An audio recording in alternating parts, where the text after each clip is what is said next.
Greetings brothers, today I want to talk to you about Codex creep and how we can deal with it and make the game more enjoyable as we continue through 9th edition.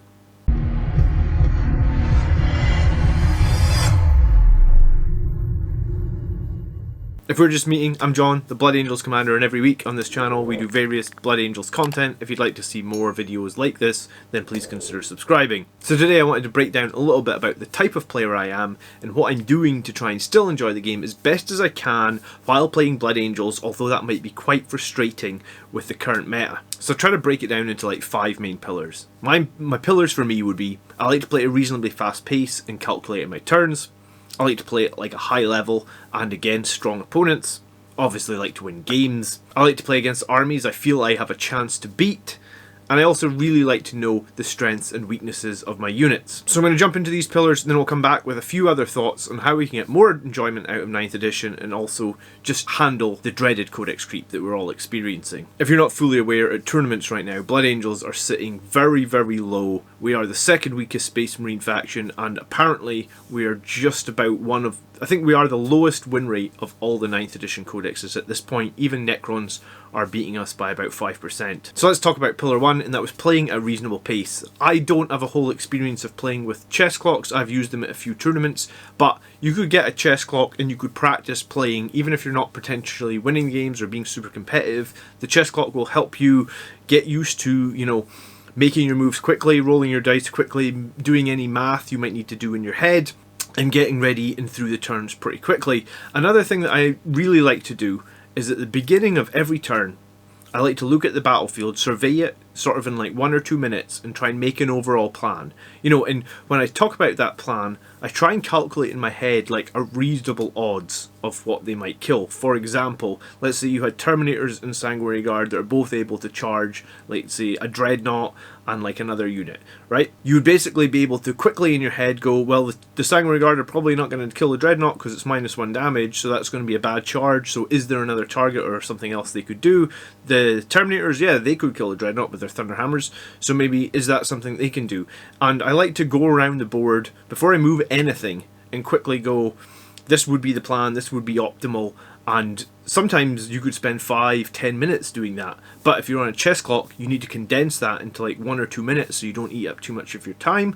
So that's something you could get good at, and it's a key pillar, I guess, if you want to be a competitive and high level 40k player. So taking that sort of beginning section of the turn, condensing it, and still making sure that you're doing good decisions is something that you could take this time to learn. The second point really is playing against high skill opponents or strong armies. Now, playing against high skill opponents and strong armies at the best of times is always good to challenge yourself, and it will essentially make you a better player. But one of the things that they say about Warhammer 40,000 is knowing your army is only half the battle, knowing all the other armies and everything they can do is the other half of the battle. So there's always going to be value in playing against other armies, especially if they've got their 9th edition rules already and they're played by a good general. You're going to learn the ins and outs of those other armies. You're going to learn, you know, target priority. For example, I play against a lot of Sisters of Battle. Repentia are super deadly against Marines, so you kind of get to a point where you learn, right? Like, you do not want to engage Repentia in melee combat, you really need to kill them with shooting. And I actually had a few games against Andrew running a very deadly Orc buggy list that I guess against most players or most Space Marines players would probably guarantee a win. I played this list, played by Andrew, who's a pretty good general, a few times. And then I went to a GT, and in the GT, like, my third game was against an Orc buggy list that included the Orc Flyers, the Daka Jets, and it was such a mean list, and if I hadn't played Andrew 3 or 4 times, then I think I 100% lost the game. As it happens, because Blood Angels aren't super strong, I only won the game by 2 or 3 points, but I think if I hadn't had the experience of fighting against the Orcs, piloted by like a strong general that's using like a strong list, then I never won that game. So that's something else you can do, even if Blood Angels aren't in the best place. Learning the other armies is also kind of important for being able to just take home wins in general. So my third pillar is that I really want to be able to win games and have chances to win games. So right now, I think that is very difficult for Blood Angels. I think it's nearly impossible if you're going to play against like a meta list from Tau, Custodes, Harlequins, Admech or Drukhari. I think it is nearly impossible for us to get the wins. All these armies have huge advantages, I would say, in us over the rules, and our units, point for point, just seem to not compete. So I guess if you're playing against those armies, go into the game, fight to the last man, and although I just said, like, I don't think you can get the win against Drukhari, for example, if you guys had watched my video this week on Monday night, the first game of Drukhari on the channel, we actually came back to a 71 draw. It was 71-71, and I think for like a long part of the game everybody had written me off. I think even the Drukhari player had written me off. We're going to talk a little bit about scoring here in a minute, but I think that playing against these armies, learning against them, and just scoring your best is kind of what we have to do, and not get disheartened, because I think it's too easy right now to get frustrated and disheartened because our Codex isn't in a great place. I'm going to talk about another couple of things that we can maybe do to help us in just a minute. Factions which are difficult to beat right now, I think, are Sisters, Thousand Sons, Grey Knights, and Orcs. I think all these factions are pretty strong. They're not overpowered strong like the 4 that we talked about before, but they are very good. They all are pretty effective at killing Marines. If you find yourself up against these in tournament play or even in general play, then learning what they can do and the stratagems and stuff like that is going to help. And also, you know, these are the armies which we should be trying as best we can to get a victory. It might be a narrow victory, but I think it is possible. You're just going to have to kind of play out of your skin. That being said, if you are very frustrated with Blood Angels, there are some things you could do. Like, for example, you could probably run them as like Red Templars, which are Black Templars but red. As long as it's not official GW tournament, you'd be fine doing that. Black Templars get pretty much every unit that we get, bar the Librarians and the Sanguinary Guard, I guess. I mean, their rules right now are off the hook. I believe they can get an army-wide 5-up invulnerable save, mini transhuman, they can never be wounded on 1s and 2s, they can get a 5-up against all mortals, and they can reroll all their advances and charges. So Marines with all these other powers, they're a 15% win rate higher than us. I don't advocate playing other armies. I love Blood Angels, but if you are getting very frustrated, and we've actually seen a few people in the community get frustrated this last few weeks, and some people have not been appearing in the live streams so often just because of our rules being in such a difficult place, then I think maybe looking at another Marine chapter, because I mean we have the same models, it is a possibility.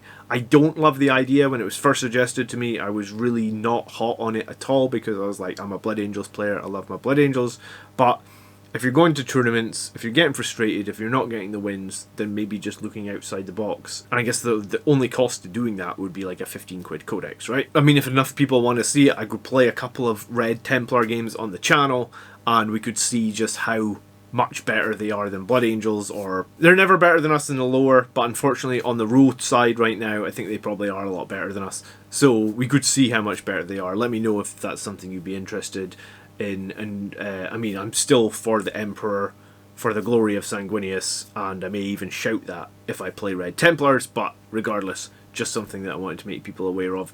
Some of the other Marine rules in terms of Black Templars, like, they just get some really, really strong stratagems and rules, which unfortunately we didn't seem to get as the transition happened into 9th edition. I want to talk next about Pillar 4, which is learning your strengths and weaknesses. And I guess one way to get better at Warhammer, I think, is to play many games with the same units, test them out against different enemies, deploy differently, try and use them in different ways, and really experiment with all the different units. So right now, I guess I've put on screen a few units that I've been using, which I think are not competitive in terms of, like, you're not going to see them on a tier list, they're not going to be named as a super competitive unit, but I've had results with all of them, and they are Assault Terminators. There's an increased risk there if you deep strike them, but there can also be increased reward. We've got Land Speeders now for engaging all fronts with multi-meltas. They're pretty cheap, they can be useful. Reserving Assault Intercessors is something that I've been doing for a while, always seems to bring me points. Bringing them in, scoring some sort of engage on all fronts, Nakman data, and maybe even making a charge and pushing some OBSEC units onto an enemy objective, it can be pretty darn useful. I've also been running Mephiston for a while. I know he's not great at 140 points. I know he needs a +1 to cast. I know he needs a 3 damage weapon or something. D3 +1, something better. He is a toughness 5 librarian. He can do some shenanigans, and Unleash Rage is a pretty useful power for Blood Angels. So he's something that you can do and sort of experiment with. I've recently been trying again the Death Company Captain on the bike with the Teeth of Terra. Kind of a great blender, can get a bunch of extra attacks from the Death Visions. Does give a little bit of threat with that potential turn 1 charge. He's an interesting character. I guess it's something you could try out as well. The toughness 5 and refusal to die make him a little bit more survivable than you might expect. And then the other thing that probably doesn't synergize in terms of like Blood Angels and jump packs is the Primaris Tech Marine. He does get 8 attacks. I mean, he can do quite a bit of damage once you get into turn 3. He can be useful if you've got some vehicles on the map, and he's a good character for Quake Bolts as well. Quake Bolts is something that I have started using pretty much in every army list in the last 6 months, and I wasn't using it at all at the beginning of 9th. If you aren't using Quake Bolts yet as a Blood Angel, then check that out. That's definitely something that can add strength to units. So overall, I'm just an advocate of knowing one army super well, knowing every strength, every weakness, when to be aggressive, when not to be aggressive. You know, it's proved pretty well. I mean, for me, my win rate is nowhere near as low as 35% that apparently Blood Angels are, but it has become increasingly difficult over the last sort of 6 Codex releases or so. So know your army, learn your rules, try some edge plays, and take it from there. So the final pillar would be focusing on point scoring and maximising the points. If we aren't the best army at killing the enemy, or even surviving, can we effectively score a lot of points? You know, we've seen people build armies around secondaries in this edition, such as maybe like Landspeeder Storms plus Scouts to do like teleport homers, which is a super edge case and actually like infringes on us having our normal 6 elite slots, which our army typically is built up on. But you can win tournaments doing stuff like that. We've seen it happen. So Oath of Moment is a great secondary. Nachman Data we can do fairly effectively with Phobos units. So at that point you've got 2, or you've gone Relentless Assault and deployed Teleport Homers. So both ways, you can actually build armies around scoring like a lot of points in secondaries. So even if you're not going to be able to maybe contest primaries and stuff, you make it up on secondaries, and you can go into tournaments and score a decent number of points. I kind of would recommend that if in any game you get less than like 60 points, including your 10 points for painted bonus, then you've probably picked bad secondaries. And I mean, even if you're losing games against stuff like Tau and stuff, I guess you should be aiming to learn and practice your scoring, because 9th edition is all about scoring. The maps are kind of always the same, the secondaries are always potentially the same, so you should be able to like have your scoring down to a reasonably fine art. You should be able to be getting points even when you're getting beat, and if you're not, then that's something that you could definitely practice on, because, you know, like I was getting my ass kicked last week by Drukhari and managed to tie up the game at 71-71. So I think that shows that we can definitely still score points. It's just a case of like knowing exactly how to do that and practicing that. So to finish, my other thoughts on this would be learn other units / test out edge case combos, and that's something that I've been doing. Like I've said, Mephiston, Terminators, things that we particularly maybe wouldn't have seen at the beginning of 9th edition. People said that they weren't strong, but they have been able to produce some decent results for me. Go into the games with lower expectations, because I guess if we're going in expecting to win, expecting to be strong right now, that's probably like a bit of a misconception, and you're maybe going to get disillusioned. And I guess that comes back to the previous point about trying out other things. 3 months ago, 6 months ago, I would have recommended like 3 squads of Sanguinary Guard as brilliant. Now you just have to throw that idea in the bin. You need 1 squad of Sanguinary Guard max. They aren't strong anymore, especially not at 32 points per model. Try out other things and see how you can get on with them. Inflict maximum damage on your enemies and focus on scoring your points. So even if you are on the losing side of a game, or things look against you, you know, still make good plays, still think about the turn structure like I said, and go ahead and try and score the maximum points you can in every battle. And I think, you know, maybe you'll surprise yourself, same as you surprised me. I know I've mentioned that Drukhari game a couple of times, but I really thought in turn 2 I was so far behind. I had no chance in that game. But, you know, I said before the game, I will play to last man, I will score every point I can do, and, you know, it turns out that we can still score 71 points against Drukhari, and I actually had a chance to win the game at the very end as well. And then the final thing would be to analyse your mistakes. Now, I wouldn't, if you're just on the board and you're just getting shot off the board by Tau, you know, you don't get any cover saves, it's mass amounts of like -4, not not -4, -1 strength 4, indirect fire, just killing your units off the board, there's nothing you can do, then like that isn't a mistake on your part. That's just the current balance. That won't stay forever. We saw it with the orc buggies. I mean, we'll see it with the Harlequins. Their win rate right now is absolutely insane from the data that's being pulled. Like, I think at the Manchester GT just passed, it was like 14 of the top 20 players were Harlequins. Great. Hashtag balanced. But I guess what I do mean is if you like made a charge into an enemy unit, and I did this week again against Drukhari, and I didn't, it was the Terminators, and I didn't play Fury of the First. I thought like, the Terminators will wipe out the squad, and guess what, they didn't, and it almost cost me the game. Maybe that was a mistake. Like maybe I didn't, you know, maybe I underestimated that unit. There was too many models left in it. Their save was too good. Obviously, Drukhari late in the game, they get that 5-up invuln.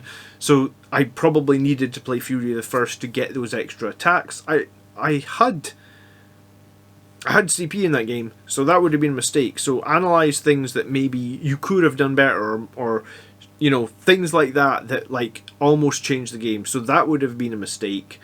And I think that you get better from learning from your mistakes. But at the same time, I guess, really don't take... If you're playing against one of those overpowered armies, like Custodes, like Drukhari, that have an absolute ton of D3+3, and they're just shooting you off the board, and it feels like there's nothing you can do, then I guess that is not necessarily a mistake.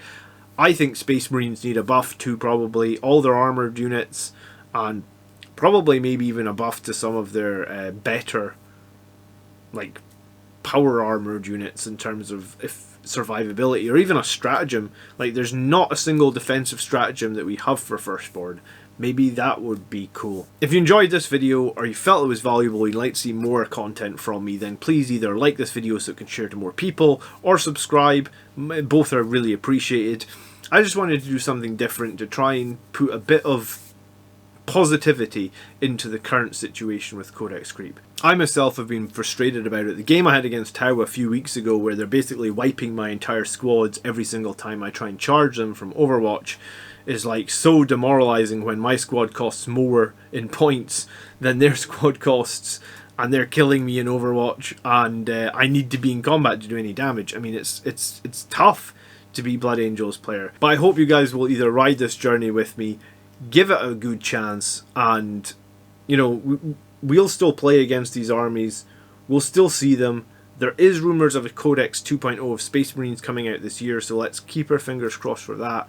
In the meantime, let's try and have fun, and let's try and learn, and let's try and get our scoring down and take it from there. But I guess if you do want to still play your Marines, and you want to play them at a tournament, and you want to have like a pretty competitive army, then maybe the Black Templars book is something you could consider. It seems like we could use just about all the characters that we know and run in our Blood Angels list, like our Captain on a bike, maybe like our Chaplain on a bike, a Tech Marine, I guess. All these things would be good pick. Even some sort of like Apothecary, again, would be a good pick to join some Terminators. Vehicles a bit better with the Black Templars as well, because the vehicles get that innate 5+ invulnerable save, so you could run something like a Land Raider without feeling too worried about it just being a bullet magnet that would die. So there is some options. This is how I feel right now. I still love the Blood Angels. I really enjoy playing them. I'm gonna keep playing them. Like nothing, I guess, will change that. Like we're gonna still play them. We're gonna play them every Monday night probably. We may sprinkle in a game or two of Black Templars. We'll see. And maybe we can hope that the 3-month balance patch that we get from Games Workshop might address some of our problems, right? Because like there's so many of our units. I've probably been too negative on the channel in the last few months. I've done too many videos where I've complained about things, but it's hard to complain about things when all of our options feel weaker than the enemies by substantial numbers of points or rules. I will keep fighting the good fight. I hope you guys will be here with me. Thank you ever so much for watching. I hope you enjoyed the video, and maybe you've taken some positives about it. That was the point, and hopefully that came across. I will catch you in the next video, brothers. By the blood are we made strong. Peace.